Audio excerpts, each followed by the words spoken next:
Dengan balas utusan Khalifah Abbasiyah, Ibnu Fadlan telah membuka pintu hati pemerintah Bulgar, Raja Almir. Beliau menerima dakwah Islam dan kemudiannya menukar nama kepada Ja'far bin Abdullah. Bersama rombongan itu juga, Ibnu Fadlan membawa qadi, imam dan penasihat dalam perundangan Islam. Raja Almir kemudiannya membina Masjid Bulgar. Bulgar adalah pusat pemerintahan awal Islam di Tatarstan. Pada tahun 1431, hampir keseluruhan kawasan ini telah dimusnahkan, termasuklah masjid yang pernah menjadi mucu tanda kerajaan Islam pada ketika itu. Kemusnahan ke atas kota Bulgar pada tahun 1431 itu dilakukan tentera Rusia, putera Vasili II dari Moskow. Serangan itu membawa kepada kejatuhan kerajaan Islam dan wilayah Volga Bulgaria ini. Masjid Bulgar yang menjadi mercu tanda kerajaan Islam itu dimusnahkan bagi melemahkan semangat juang tentera Muslim Tatar. Ketika itu, selain daripada pejabat kerajaan, kawasan ini dibina kompleks yang terdiri daripada masjid, dewan dan makam pemerintah. Inilah makam milik salah seorang pemerintah Kazan Khanate yang terletak berdekatan Masjid Bulgar. Kazan Khanate adalah pemerintahan bangsa Tatar yang meliputi Republik Tatarstan, Mary El, Chuvassia, Mordovia dan Bashkortostan hari ini. Kerajaan Islam ini memerintah pada tahun 1438 hingga 1552 berpusat di kota Kazan. Pemerintahan Kazan Khanate ini mempunyai susur galur keturunan Khan dan berasal dari Ulus Jochi, cucu Genghis Khan.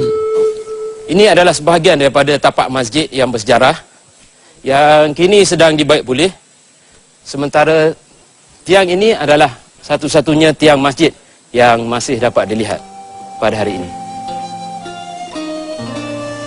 Hari ini, tiang ini akan menjadi batu asas kepada pemeliharaan masjid yang sedang dilakukan. Masjid ini akan dibangunkan mengikut reka bentuk asalnya berdasarkan kajian arkeologi dan seni bina grafik. Kerja-kerja pemeliharaan masjid sedang giat dilakukan bagi membina semula tamadun bangsa Tatar dan Volga Bulgaria. Kawasan ini telah diwartakan UNESCO sebagai kota warisan dan dilindungi.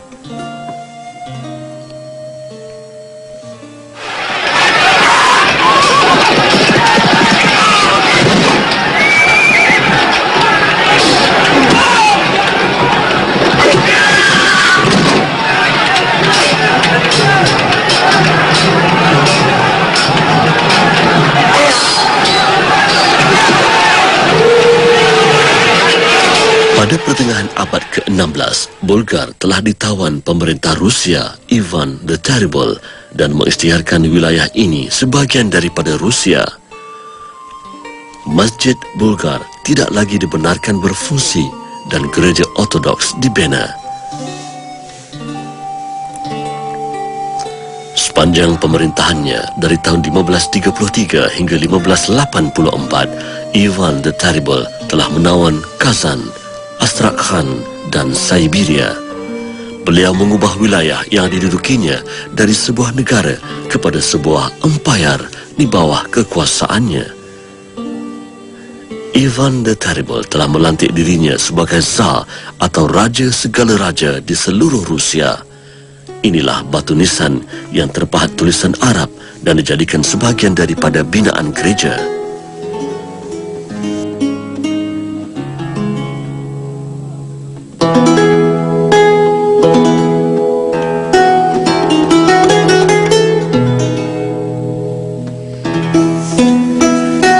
Selain daripada batu nisan yang menjadi bukti wujudnya kerajaan Volga Bulgaria, ahli arkeologi turut menemui tembikar dan barangan perhiasan.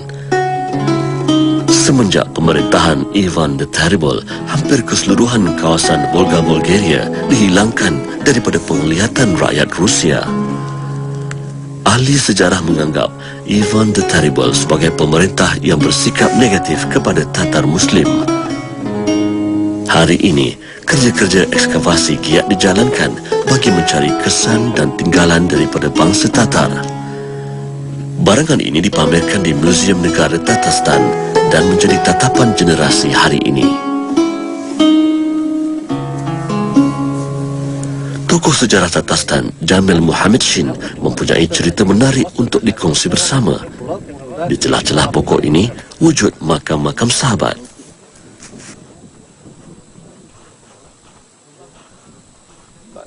По историческим татарским преданиям, Terdapat 3 sahabat Nabi Muhammad sallallahu alaihi wasallam pernah sampai ke Bulgar, iaitu Abdul Rahman, Zubair bin Jagda dan Osman bin Talha. и Осман бин Талха. Mereka memperkenalkan diri sebagai sahabat Rasulullah dan mengembangkan Islam kepada pemerintahan tempatan, dan akhirnya Ardad Khan mengambil keputusan memeluk agama Islam. Приближенный к времени ислама. Namun mengikut catatan sejarah, makam sahabat Rasulullah sallallahu alaihi wasallam juga telah ditemui di Dagestan, bekas wilayah jajahan Rusia yang menerima Islam pada kurun ke-8, 100 tahun selepas kewafatan baginda.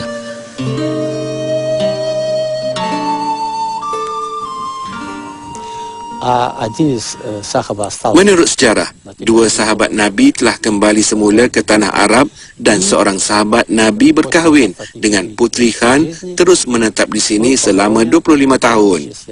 Makamnya terletak tidak jauh dari sini.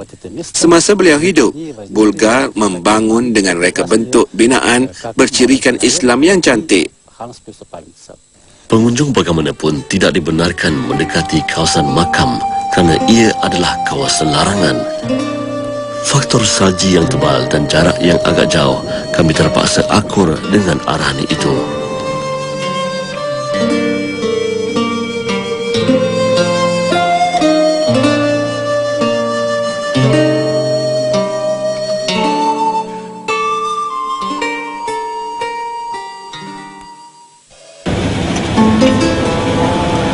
Dalam perjalanan meninggalkan kawasan pemeliharaan Bulgar, sebuah masjid yang dalam pembinaan menarik perhatian kami. Daripada bentuk masjid ini, ia sudah tentu bakal dibangunkan mengikut setibena bangsa Tatar dan Bulgar.